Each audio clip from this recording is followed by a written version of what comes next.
ideas me quedaron. Hablaste tú de una serie de movimientos nuevos, no identificables, y así son. Me acordé que cuando nosotros comenzamos el movimiento, la corriente democrática, en 1986, y planteamos la apertura del sistema, eso nos encontramos, lo que tú estás diciendo. Movimientos de estudiantes, movimientos urbanos populares, todo lo que quedó del terremoto, que fue 2 años antes, movimientos de campesinos distintos, ahí nació el Barzón, el campo ya no aguanta más, movimientos de tianguistas, movimientos de trabajadores informales urbanos, movimientos sindicalistas, pero que eran nuevos. Y de repente los tratamos de dar a un caos. El 88 no se explica por los partidos, se explica porque hubo una especie de mezcla y de combinación de un conjunto de movimientos sociales. Ahora, ¿se van a canalizar por la vía electoral? Fue el debate. Yo tengo mis dudas, lo quiero decir de antemano, porque dudo que el país llegue al 1912 sin que haya grandes turbulencias. No quiero ser agorero del mal, pero estoy viendo, depende de dónde veamos el abismo. Él habla de abismo, usted como que lo ve, Diego, como a 10 metros, tú como que lo ves a 5 metros, pero muy profundo. Yo como que ya lo veo enfrente. Lo que veo es esto, Porfirio, que yo creo que vale la pena que tengamos en cuenta. A ver, Diego. No todos son movimientos. Las exclusiones no se traducen necesariamente en inconformidad vía movimiento. Por eso son exclusiones. Y el número de exclusiones, muy bien lo señala John, muy bien lo señala Alberto. Hay muchas exclusiones, pero veámoslas así rapidísimamente. Está excluido en el ámbito del desarrollo económico el pequeño empresario. O sea, el pequeño empresario, como tú nos lo has dicho, ya también está siendo marginado porque hay una gran tajada que se la están quedando unos cuantos en el sistema financiero, por ejemplo, y además no necesariamente mexicanos. Entonces, hay exclusión en el mundo económico, inclusive en el mediano mundo económico y hasta en el elevado mundo económico. Hay exclusión en el mundo de la juventud, hay exclusión, una peligrosísima que se está desarrollando ahora gracias al clero, en una parte importante de la sociedad, que es la estigmatización del homosexual. Esto no lo habíamos tenido en el país, en nuestra historia. Es como una persecución, es como una cruzada. Es una persecución. Hay una clase media que también está siendo excluida de la vida del Estado simplemente por el miedo que implica la violencia. O sea, México se ha convertido, o se está convirtiendo en una gran cantidad de segmentos excluidos una especie de la vida del Estado. Pero son hechos constatables. Sí. La pregunta es cuáles son las causas que lo explican y cuáles son las vías de transformación de esas causas. La verdad es que el poder ciudadano se ha vaciado. La verdad es de que se ha vulnerado la democracia. El 88, el 94 se asesina a un candidato a la presidencia, se manipula y se... Y todavía no sabemos quién lo mató. Y el 2006... O sea, no puede usted decir que el Poder Judicial también en ese sentido. Y el 2006 se vulnera la objetividad, la certeza, la equidad. Es decir, hay una vulneración. Pero no solo eso. Los mexicanos, mal, podemos elegir gobernantes, pero los tratados de libre comercio, de inversión y fiscal nos impiden cambiar nuestra economía política. Eso está por encima ya de la Constitución. Y en la medida que eso no se modifique, no será posible modificar esas dinámicas que producen. Es el mismo marco. Un comentario que creo que sí vale la pena tener. A ver, la Constitución sí nos sigue dando un gran instrumento. El artículo 131 de la Constitución, que ahí está adormecido. Las facultades están. Ahí están. Pero no el poder. Claro. Ese es el asunto. Por eso, México perdió su capacidad de ejercer su poder soberano de autodeterminación. Tienes toda la razón. Tenemos el marco jurídico. Por ejemplo, la rectoría está en la Constitución. En la Constitución, así es. No se ejerce. Del Estado.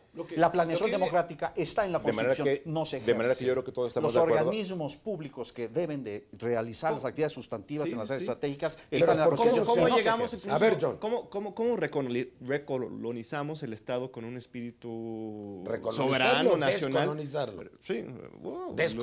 Descolonizarlo. Yo digo que podemos hacer colonizarlo con un espíritu sí, ocuparlo. social, ocupar, en ese sentido, ¿no? ¿Cómo va a surgir? Yo creo que esto es muy importante a partir de esto del movimiento social. Diego tiene toda la razón que no podemos llamar movimiento a cualquier exclusión, ¿no? Quizás la solución hoy no va a ser un movimiento, un coordinadora nacional de organizaciones sociales que van a tomar el poder.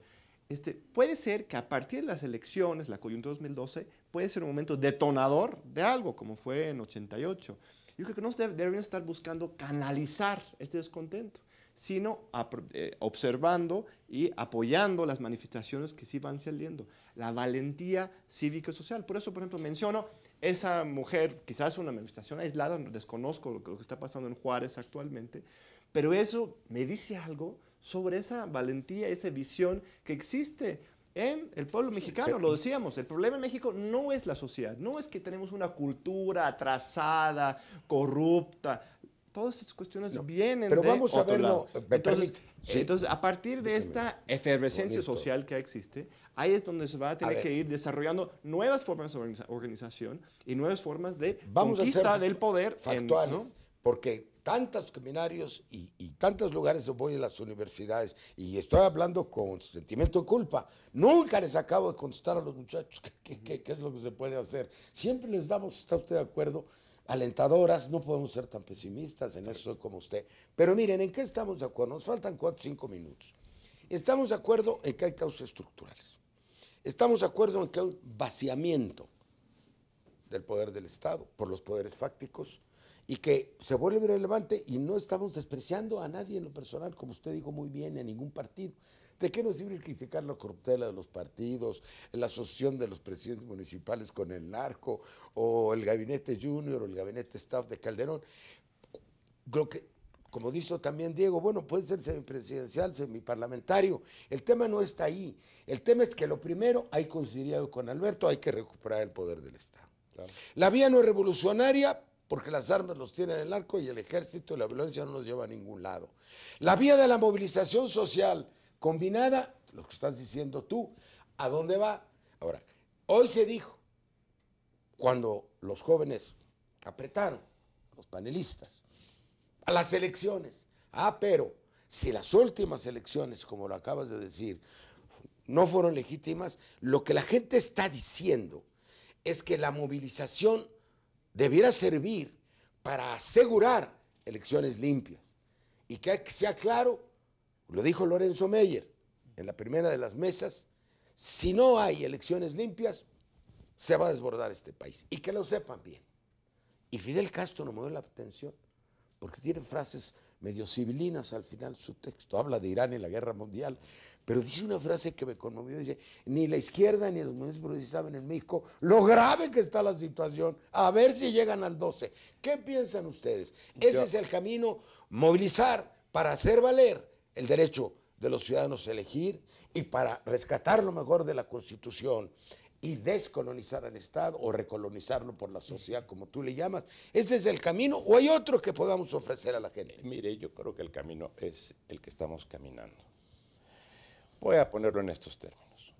No sé cuántos millares de mexicanos nos estén viendo. 1,5 millones fácilmente. Pero son, bueno, o 2. Ese millón, no somos Televisa ese todavía. 1,5 millones de mexicanos que está viendo un programa como este, es que está absolutamente involucrado en la reflexión y en la preocupación sobre los problemas y el futuro del país. Si tenemos ese 1,5 millones y otros 1,5 millones que ven otros programas y que están en otras preocupaciones análogas, quiere decir que la sociedad está lista, no solo para esperar que se produzca una reforma, sino para impulsarla, para promoverla y para consolidarla. Bueno, a mí me parece que este proceso de toma de conciencia es el primer paso. Es alimentar, descolonizar nuestra mentalidad y reconocernos como sujetos de la historia, no como objetos. Lo hemos sido y lo vamos a seguir siendo, pero bajo estas condiciones no podemos ejercer nuestras libertades. Estamos nulificados. Pero la complejidad de la del arreglo del pacto de economía política interno de las instituciones políticas en nuestro país ya están interrelacionados con la dinámica de la acumulación global. Por lo tanto, el primer momento tiene que ser una autoafirmación en la que recuperemos, además, golpe de timón sobre la base de la Constitución.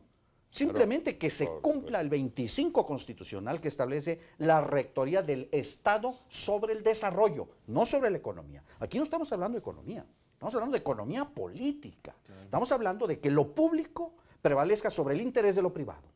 La colonización del Estado es precisamente el origen básico de la corrupción, porque además se trata de un poder económico concentrado, que destruye toda la naturaleza y la razón de ser de las propias instituciones. Entonces, ahí la participación de la sociedad parte de esa toma de conciencia y de su organización, su articulación y el diseño de un proyecto histórico. No se trata del 2012, es el proyecto histórico en esta coyuntura que precisamente nos está convocando el 2012, el eco del bicentenario y del centenario. El 2012 es la única tierra firme que vemos. El problema es que nos ahoguemos antes de llegar. Esa es mi preocupación. Y ¿sabes lo que a mí me llamó mucho la atención?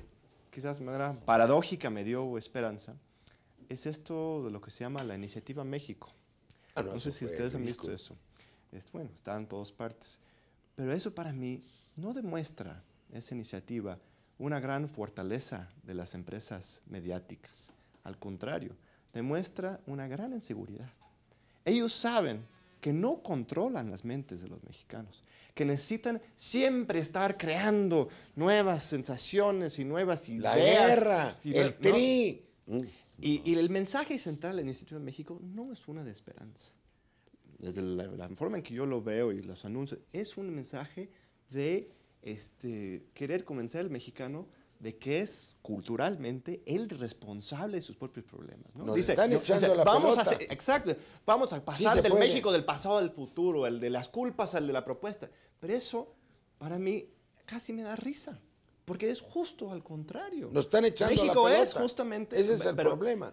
Bueno, más bien el sistema... La culpa, además. Exacto. Entonces, están invirtiendo... Eso es realmente el mundo al revés, pero es tan burdo para mí que me demuestra la inseguridad de esas mismas empresas televisivas y me hace pensar que quizás es mucho más fácil, no fácil, pero no tan difícil como imaginábamos para mover estas conciencias y trabajar con la ciudadanía que nos están viendo como... pero no somos los culpables. Y la guerra interna ha sido el gran distractor. Porque es decir, no, el Estado está muy bien, lo que pasa es que están los malos, sin darse cuenta de que el narcotráfico en estas dimensiones es la consecuencia última de todos los desastres nacionales. Algunos le dan palabra porque nos están llamando un corte final. Yo tengo una gran esperanza en el Congreso mexicano porque, entre otros, hay un diputado como usted. Muchas gracias. Ojalá y podamos despertarlo porque cuando hay naufragio todo se va por allá. No, en ese momento ojalá y lo levantemos. ¿Alguna última palabra, Alberto? Tenemos una historia, tenemos bases y el desafío es que logremos identificarnos en un futuro común, pero que tenga como criterio fundamental la inclusión, la justicia, las libertades. ¿Alguna última palabra? Sí, yo creo que la historia de México es muy elocuente y demuestra que ante situaciones tan complicadas como la que estamos viviendo ahora, la sociedad mexicana es muy noble y muy poderosa y valiente y no es cuestión de esperar que eso surja por sí, hay que trabajar con ello y dinamizar la situación, pero sí es cuestión de tener un optimismo con respecto a esa posibilidad real de una transformación efectiva en el Estado en el corto plazo. Esta vez le queremos pedir particularmente a nuestro público que nos envíe comentarios, nunca lo hacemos, porque tenemos que medir también, como dice Diego, como dicen todos ustedes, qué tanto, hablo del público usted, de quiénes lo están viendo, de cuál es su nivel de conciencia. Vamos a invitarlos a que en esta ocasión particularmente, porque es un acto de reflexión sobre el drama nacional, nos envíen qué piensan sobre los temas que estamos tratando, sobre la profundidad de la crisis y si quieren, sobre las posibles soluciones y la manera como ustedes pueden participar. No al estilo Iniciativa México, sino al estilo Historia de México. Muchas gracias. Bravo, muy bien.